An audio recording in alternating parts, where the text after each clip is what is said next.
Mrs. Engisi went mad, Officer Toon. Mrs. Mai gestured animatedly, her voice filled with indignation. She said Acheong reported Hu to the police, causing his death. During Hu's wake, she secretly tried to strangle Acheong with a rope, nearly killing her.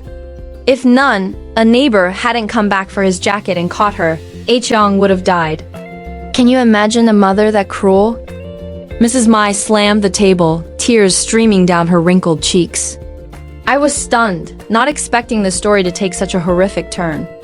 Mrs. Mai was a kind, passionate woman, but her story didn't help Acheong. It strengthened her motive for murder. Treated unfairly since childhood, blamed for her brother's death, and nearly killed by her mother, anyone in that situation could become psychologically warped and contemplate revenge. Based on Mrs. Mai's account, I requested the team to retrieve Hu's case file from the Đông Anh District Police archives. The file was thin, just a few handwritten pages and a brief report. 2 years ago, the Hongjuan police received a report about a group gambling at the BSC Thang Long Industrial Park, with significant sums involved. The criminal police arrested 6 people on the spot. 2 others fled, but were later caught based on their accomplices' statements. Hu, in a panic, climbed the wall to escape through the industrial park's back lot. In the heavy rain, he slipped, fell backward, and hit his head on a nail in a pile of scrap wood, dying instantly. The person who found Hu called 115 emergency services before notifying the police. When Mr. Min and Mrs. Engisi arrived, they wailed over their son's body, destroying the crime scene. With no signs of foul play, the case was treated as an accidental death, not a criminal case. But when I reviewed the crime scene photos, something felt off. With over 10 years of experience, I noticed Hu had been in extreme fear before he fell. His face, though faded in the old photos, showed wide eyes and an open mouth as if he'd seen something terrifying. For someone as reckless and troublesome as Hu, what could have scared him so much that he lost control? I decided to track down the person who reported Hu, a worker named Lee from the BSC Thang Long Industrial Park. Lee said he'd been cheated by Hu's group while gambling, losing over 5 million VND, and reported them out of anger. After Hu's death, Mr. Min harassed Lee several times, even threatening to beat him, causing Lee to flee to Hanoi for work. Hu's death seemed like an undeniable accident, but the destroyed crime scene left no way to investigate further. I returned to Mrs. Engik's case. According to Nam and another colleague, the case was clear-cut. With no need for further investigation, Acheong was the killer. But my instincts kept sounding alarms. A crucial piece of the puzzle was missing. I interrogated Acheong 2 more times, but she remained stubbornly silent, her eyes calm but filled with suppressed pain. I sighed, saying, Acheong, I sympathize with your situation. But the evidence is against you. If you don't speak, we can't help you. Suddenly, Acheong smiled. It was, as Mrs. Mai had described, a radiant and beautiful smile, like sunlight piercing through clouds, but also filled with deep sorrow. The next day, Mr. Min hobbled back to the station, causing another scene and demanding Hun execution. I was fed up with him and instructed Nam and another colleague to send him home, warning them to stay calm to avoid trouble. That afternoon, the district leadership called me into their office. Their tone stern. Toon, Mrs. Engik's case is clear. We have witnesses and evidence. Even if Acheong doesn't confess, you need to wrap this up quickly. Public pressure is mounting. We can't drag this out. I bowed my head, nodding silently.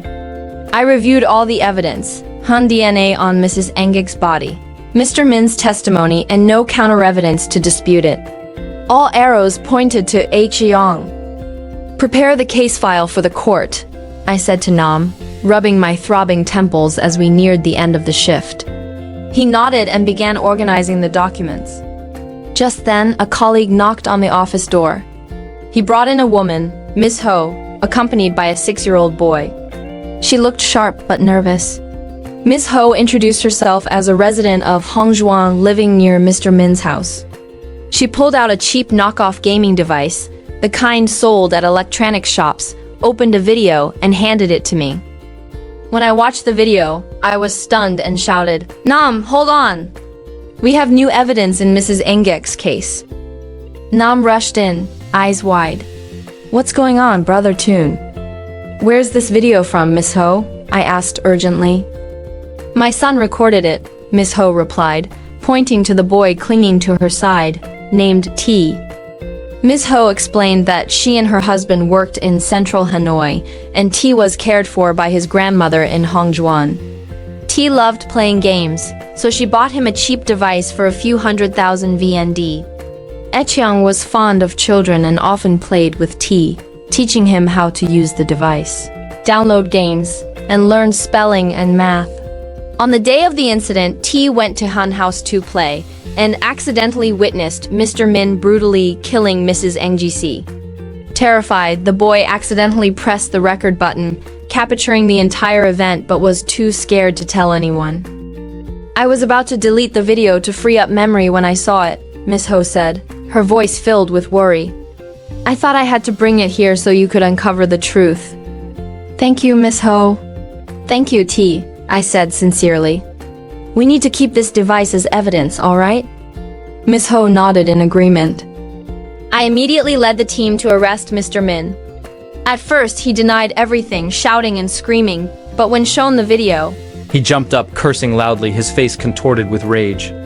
In the interrogation room, under the weight of irrefutable evidence, Mr. Min finally confessed. He admitted that after Hu's death, he saw Echiang as an enemy.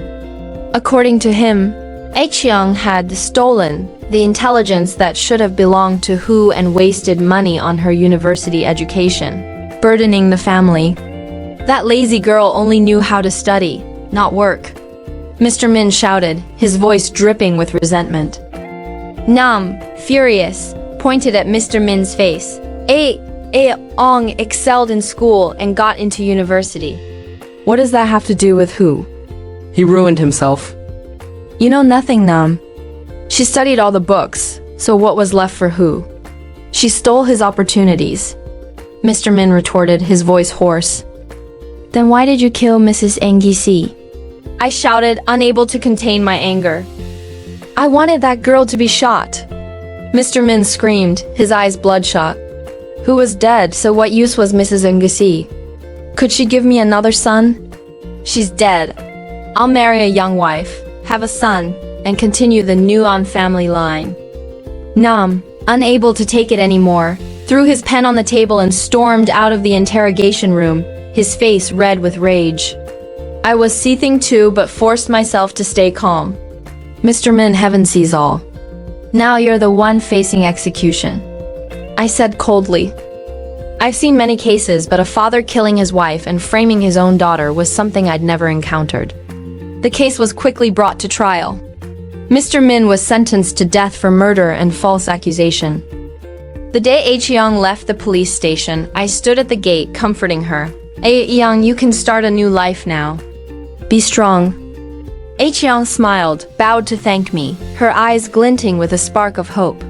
She walked away quietly, her slender figure fading into the crimson sunset of Hongjuan. I was happy for her, thinking it was just the tragedy of a patriarchal family, and fortunately, Echiang had escaped. But 3 years later, in 2025, I returned to Hongjuan for a dispute over land clearance. Hongjuan, a suburban commune, had long been slated for urban development. A major Hanoi real estate company was offering compensation, and most villagers accepted the money and moved to new homes. However, some were unhappy with the compensation and clashed with the clearance team, leading to a fight. Responding to a report, we arrived at the scene. Two groups of people, armed with shovels and hoes, were about to clash in a dusty vacant lot. I was about to intervene when I heard shouting, "Kwang, you rapist! You'll die like Hu, with a nail in your head." Who's the rapist? Kwang, a young man with bloodshot eyes, charged forward, gripping a shovel.